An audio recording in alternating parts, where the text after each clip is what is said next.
नमस्कार, जय महाराष्ट्र मित्रांनो. आताच्या क्षणाची सर्वात मोठी अपडेट. महायुतीतील आमदार नाराज, म्हणाले तर मला बोलवूही नका. काय आहे सविस्तर अपडेट मित्रांनो, जाणून घेऊया.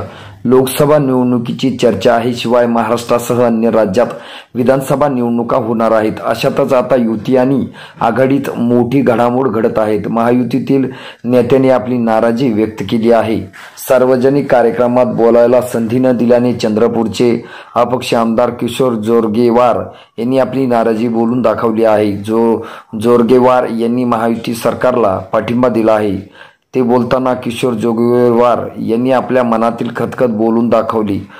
जोरगेवार यांनी उघडपणे आपली नाराजीची चंद्रपूरच्या कृषी महोत्सवात बोलून दाखवली. त्यांच्या या नाराजीची चर्चा होत आहेत. चंद्रपूरचे कृषी महोत्सवाचं आयोजन कार्यक्रमात स्थानिक अपक्ष आमदार किशोर जोरगेवार यांनी नाराजी दिसली. कार्यक्रमाच्या निमंत्रण पत्रिकेत रीतसर नाव असतानाही भाषणासाठी संधी न दिल्याने जोरगेवार संतापले. राज्यातील विद्यमान युती सरकारला आमदार किशोर जोरगेवार यांनी पाठिंबा दिला आहे. मात्र कृषी महोत्सवाच्या मंचावर पालकमंत्री मुनगंटीवार आणि कृषी मंत्री धनंजय मुंडे यांच्या समक्ष जोरगेवार यांनी आपल्या मनातील खतखत बोलून दाखवली.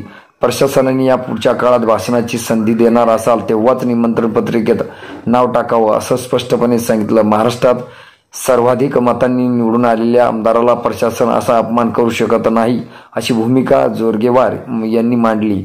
त्यांच्या या नाराजीची सध्या राज्यभर चर्चा होत आहे. चंद्रपूर कृषी महोत्सव कार्यक्रमात स्थानिक अपक्ष आमदार किशोर जोरगेवार यांची नाराजी स्पष्टपणे पुढे आली. या कार्यक्रमाच्या निमंत्रण पत्रिकेत रीतसर नाव असतानाही भाषणासाठी संधी न दिल्याने किशोर जोरगेवार हे भडकले. राज्यातील विद्यमान युती सरकारला आमदार किशोर जोरगेवार यांनी पाठिंबा दिला आहे. मात्र आता त्यांनी आपली नाराजी बोलून दाखवली आहे.